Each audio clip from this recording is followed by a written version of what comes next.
Assalamu alaykum aziz qarindoshlar. Anglayotganinglar Zo'rdin Sabirning Kechkuz nomli povestining davomi. 2-qism. Unutilmas kechkuz. Yük taq besilgan kozubning oldi tarafiga 6 jon yetib qopib aram olg'idek o'rin rastlangan Azat markaliq mashina yo'lda g'o'ng'ildab mengayotgani mana 2 soat bo'ldi. Mashinadagi bir jup ayol bilan 4 bolaning ko'zlari yosh. Başları düştü.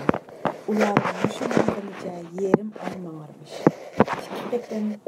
Bir qitim bük qarg'ayliq talki davunidan, yana bir qitim ap-aq taqir ayg'ir buloq davunidan o'tib, cheksiz ketgan qumliqlar orasida suyi kamchil, chang to'zonliq yerlarda qolgan umrini o'tkazarmish. Nimishqa Gomindanga qarshi chiqqansizlar? Nimishqa askar bo'lgansizlar?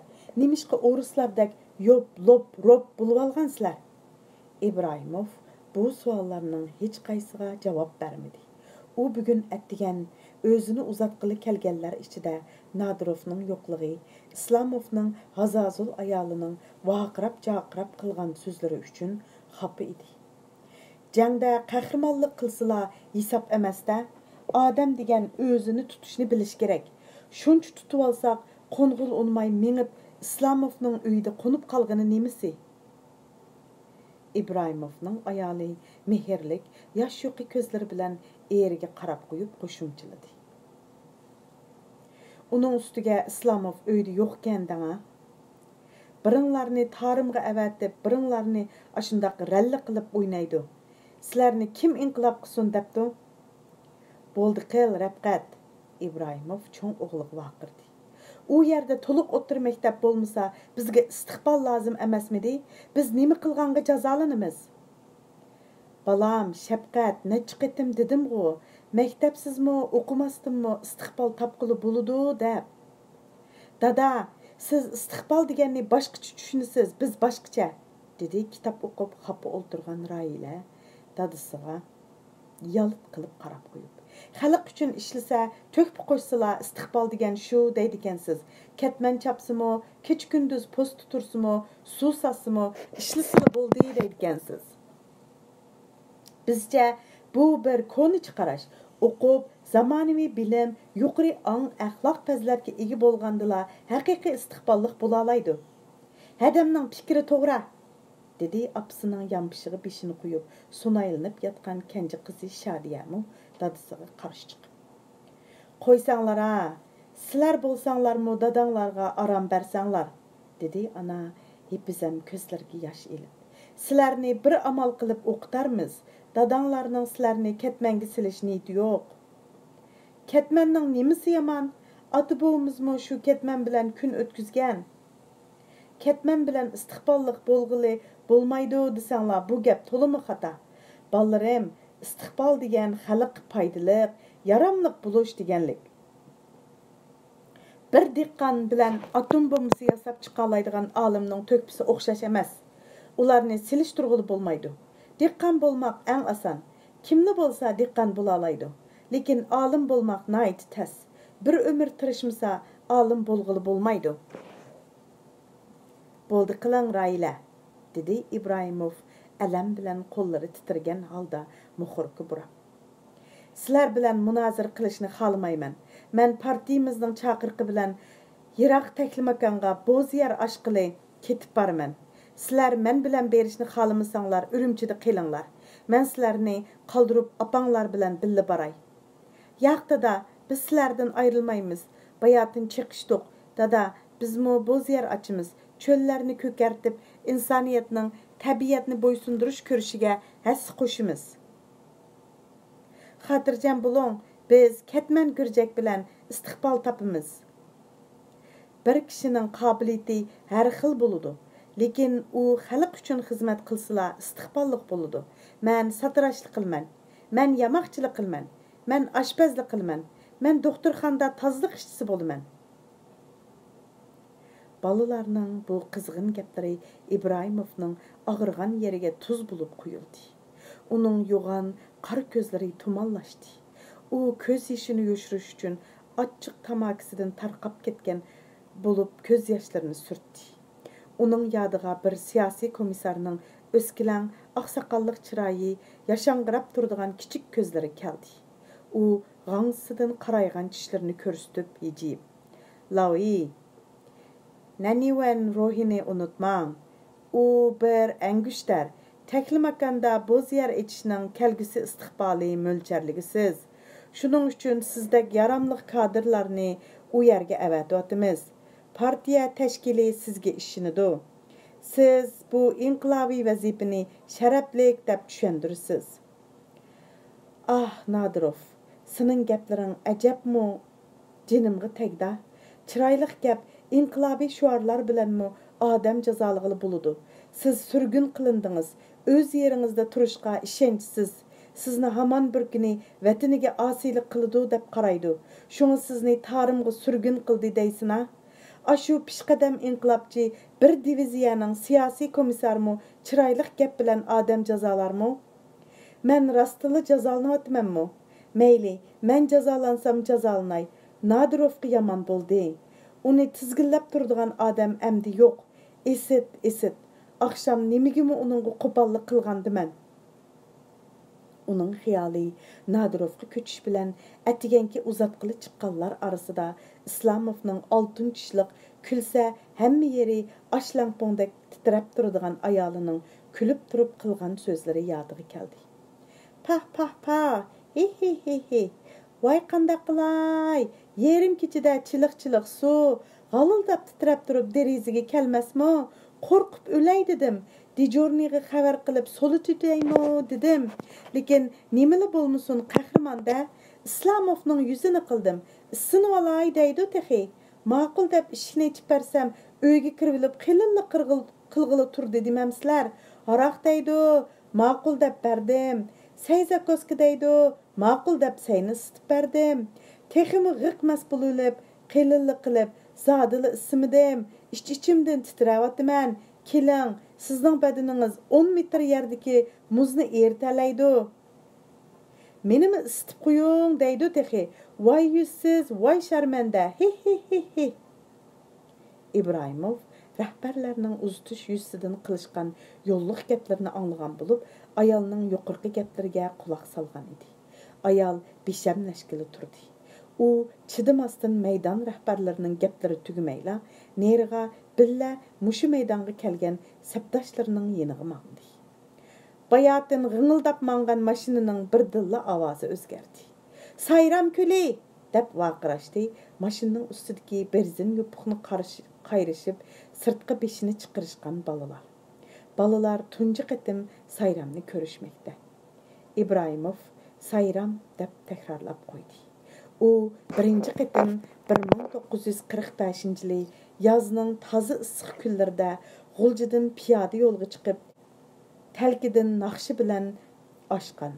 Ular sayram bo'yiga kelganda qanday xo'shal bo'lishgan edi, ha?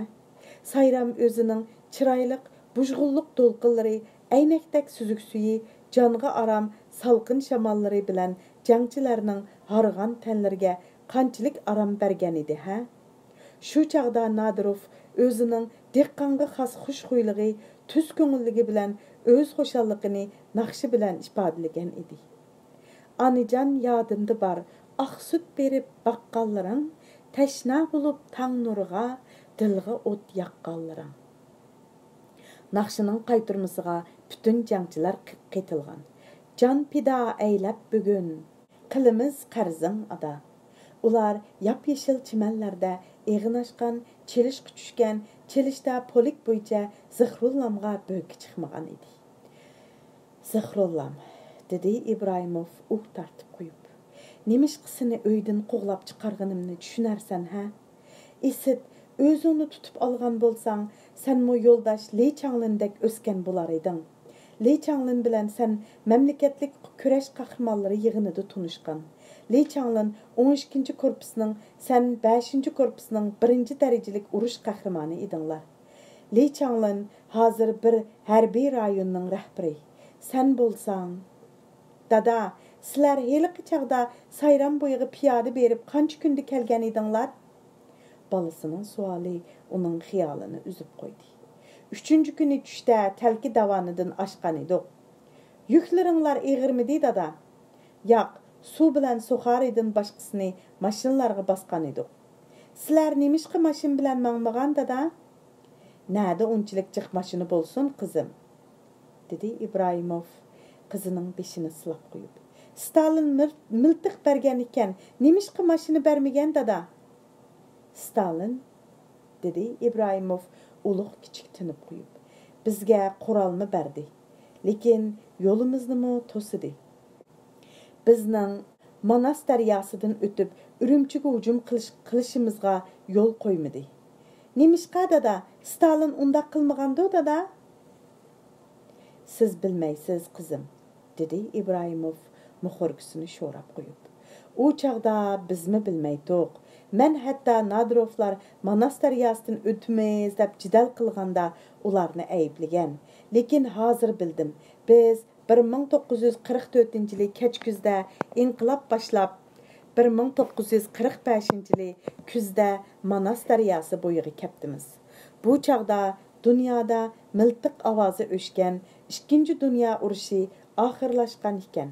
1945-yil Yalta yig'inida Stalin, Roosevelt, Churchill bizning taqdirimizni belgilab bo'lgan ekan.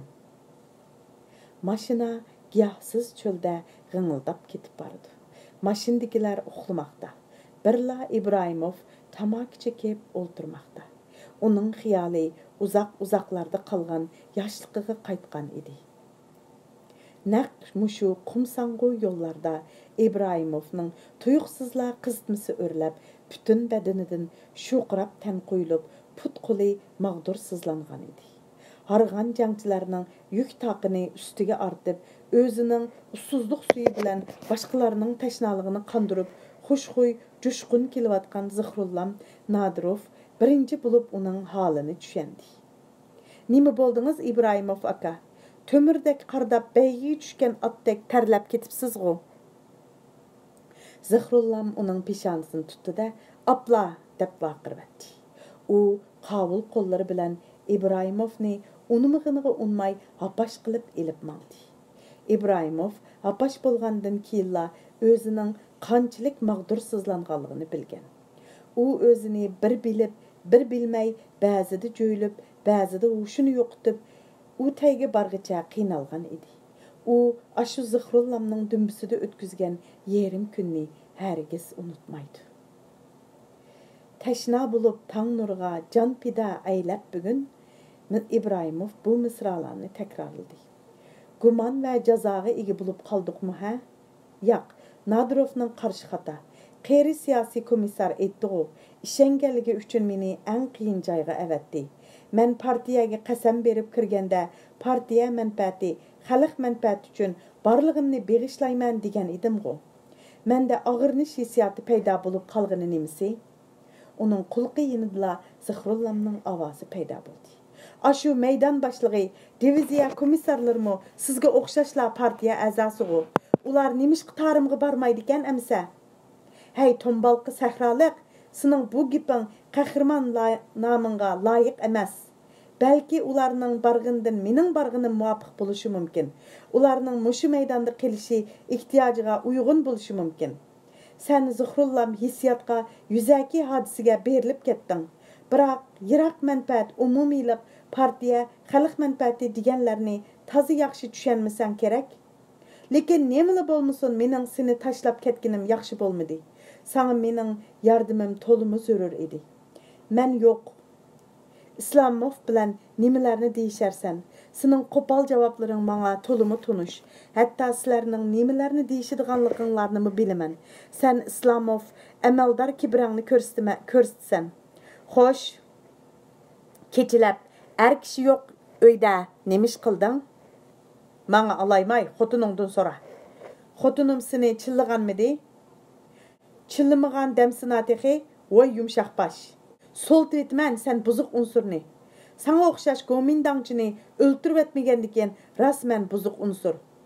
Maydon bo'yicha o'zingni tekshiraysan. Ma'ningga da ishik jaloqqa yepildi. Nadirov chiqib ketdi. Balki buningdimi yomon tillar o'tirg'i chiqar. İslamovning xotini balki İslamovga yaxshichoq bo'lish uchun maqsadlik holda Zihrullamga ziyonkashlik qilgandi. Hey mening yo'qligim. Endi Nadirovni kim himoya qilar? Hozir hamma odam himoyachiga, oq terakka muhtoj bo'lib qoldi. İslamov shuning uchun layoqatsiz odam bo'lsa-mu o'sdi.